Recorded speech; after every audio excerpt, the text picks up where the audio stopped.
Johannesburg is not only the biggest city and economic powerhouse of Gauteng, but also of the country. It is located on the edge of the gold-bearing Witwatersrand main reef, the sole reason for the birth of the city.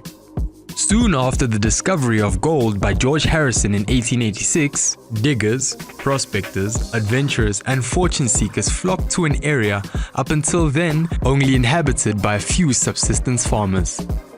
About 10 years later, with just over 100,000 people, Johannesburg was the largest settlement in Africa south of the Sahara, surpassing Cape Town, which was established 244 years earlier.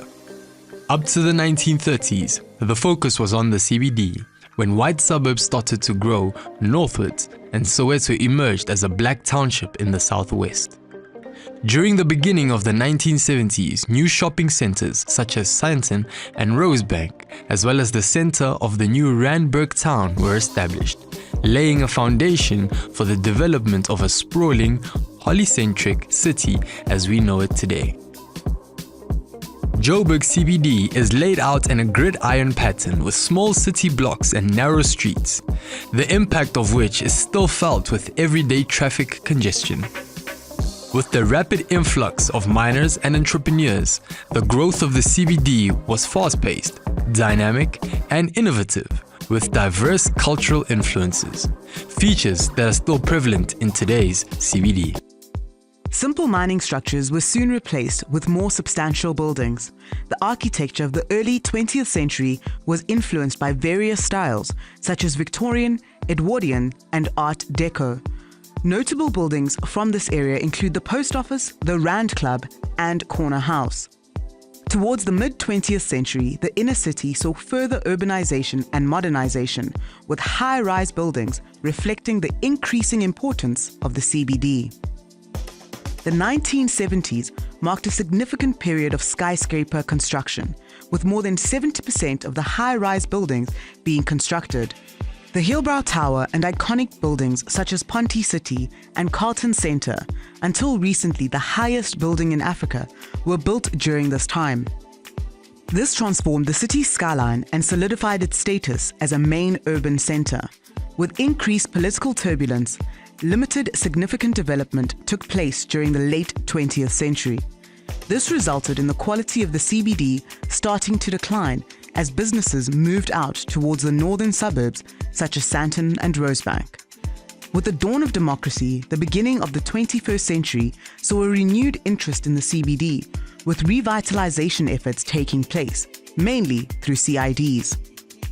Adaptive reuse projects, such as the conversion of existing office blocks into residential apartments, became increasingly common. Modern Rea Vaya, BRT stations, and upgraded public spaces with public art are obvious modern additions, adding to the rich built character and identity of the CBD. Originally fueled by the mining boom, the CBD evolved into a bustling commercial and financial hub. Residential areas encircled the CBD, supporting its function as the place of commerce. With recent conversions of commercial buildings, residential facilities have been created. Apart from formal residential opportunities, the CBD further becomes a point of first entry for many newcomers to the city, both national and international, to seek economic opportunities and a better life. The CBD was generally ill-equipped for the influx of migrants, and infrastructure was inadequate to accommodate the changing role.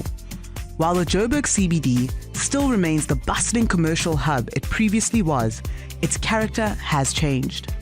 The types of businesses have diversified, with large upmarket retail stores supplemented with shops in micro spaces selling inexpensive goods. Informal trade on almost all sidewalks is another feature of a transformed CBD, impacting the character of the space. The demographics of the CBD have also changed with the influx of people from various backgrounds, leading to a more vibrant and cosmopolitan atmosphere. On the flip side, it does create a greater demand for amenities and services catering to a diverse population, with increased challenges putting strain on the social cohesion and effective urban management. The boundaries of the Joburg CBD, as defined by the municipality, establish an area of about 17 square kilometers. The sheer extent of it complicates any effort of revitalization.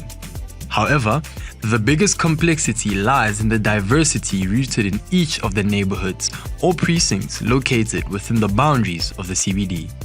Central to the hustle and bustle of the CBD is the transit precinct, the biggest intermodal transport hub in Africa. Park Station accommodates both the Gautrain and the Metro Rail. The newly constructed Johannesburg International Transport Interchange established a 50,000 square meter international long-distance and cross-border transport and shopping hub with more than 3,000 square meters of trading space, a bus terminal for cross-border buses, as well as ranking and holding space for more than 600 taxis. Just south of the railway line is the Metro Mall taxi rank. The area between this facility and the North Street taxi rank to the east is arguably the most confusing, pulsating, and diverse precinct of the CBD, with a dynamic interplay between small-scale, formal, and informal activities. A variety of shops, street vendors, and informal markets line the streets where you can find almost anything. This area is also home to people from diverse backgrounds, with a mix of cultural influences, languages, and cuisines. Dilapidated buildings, often hijacked, are scattered through the precinct. Northeast of the transit precinct is the CBD's high-density residential neighborhood, Hillbrow, with almost 100,000 people in high-rise apartment buildings crammed in an area no bigger than 1.5 square kilometers. The area is known for its diverse, cosmopolitan character, which brings about vibrancy, but with overpopulation, it also became a place of shelter and refuge for those marginalized by society. Northeast is Berea and Yeoville, with its well-known vibrant Raleigh Street. These neighborhoods have cosmopolitan characteristics and social challenges similar to Hillbrow, yet with lower rise and a finer grain of buildings. South of this lies the Doornfontein precinct, dominated by tertiary education activities, with Ponty City on its edge looking out over the sport precinct with, amongst others, the Ellis Park Stadium.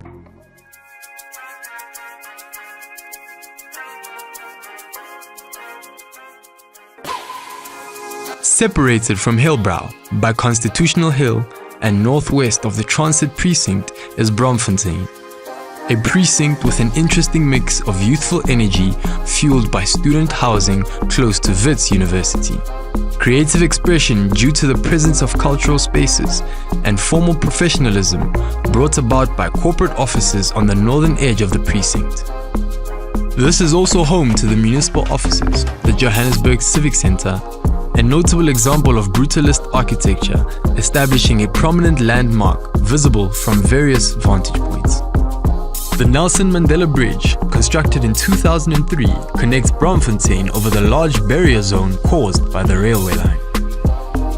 The bridge became an icon for Johannesburg and a symbol of integration when its construction opened up to the western edge of the CBD, resulting in the Brickfields development and interventions around Newtown.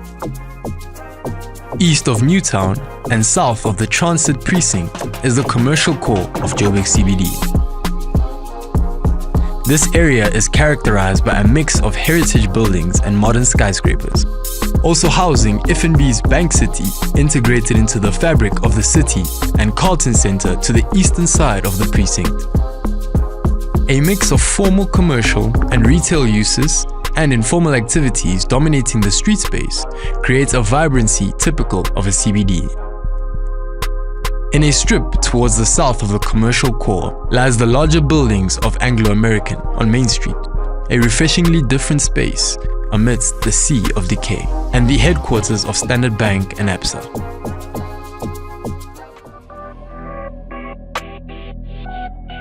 Further east, on the other side of the elevated Seavright Avenue, lies Maboneng, a precinct revitalized through private initiatives.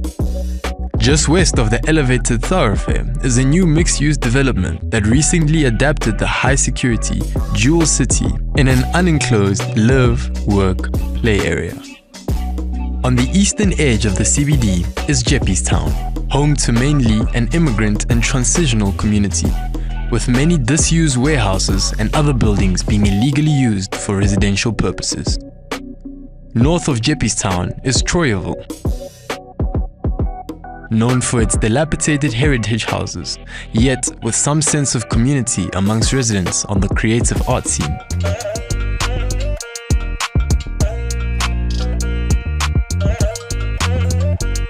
On the opposite side, the western edge, are Fordsburg and Mayfair. Fordsburg still has a strong Indian community and a long history linked to Pageview and Vredendorp, where relocation of traders led to the Oriental Plaza being established. Originally, Mayfair was also mainly an Indian suburb with single houses, but it is now, to a great extent, occupied by Somali and Ethiopian immigrants.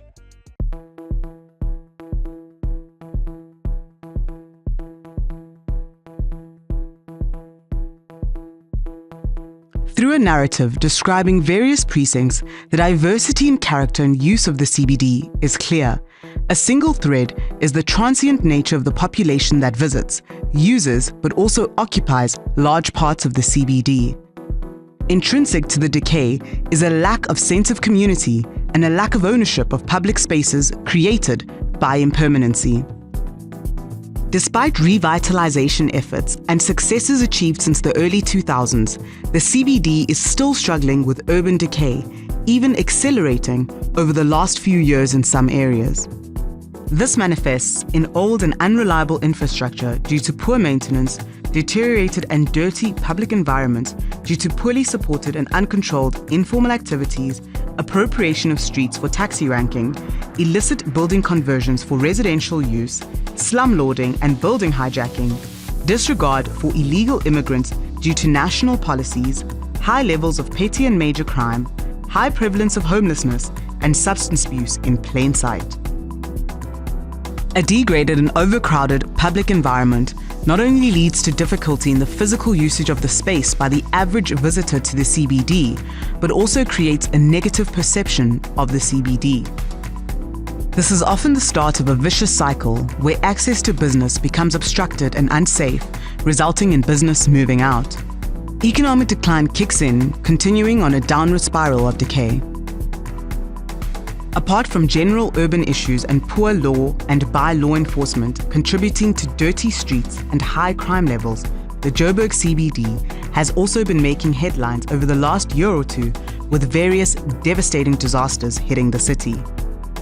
Fresh in our minds is the July 2023 explosion caused by methane gas where parts of Lillian Ngwe Street collapsed. Another traumatic event was when over 200 families were displaced and more than 70 people died in the fire of the hijacked Usindiso building in August of 2023. Another blow to the city on an investment level was when Anglo American, a major anchor in the CBD with a long-standing historical link to the space, moved out, relocating its headquarters to Rosebank. This also had ripple effects, at least on a perceptual level, supporting the idea of a declining CBD. Simple physical examples impacting directly on tourism as an economic impetus is the once clean and safe area around Chancellor House recently becoming a gathering point for individuals experiencing homelessness and substance abuse. Another alarming condition is the closure of the Top of Africa in Carlton Centre. Originally one of the stops on the Red bus route, but now another shock to the tourism industry and the CBD of Johannesburg.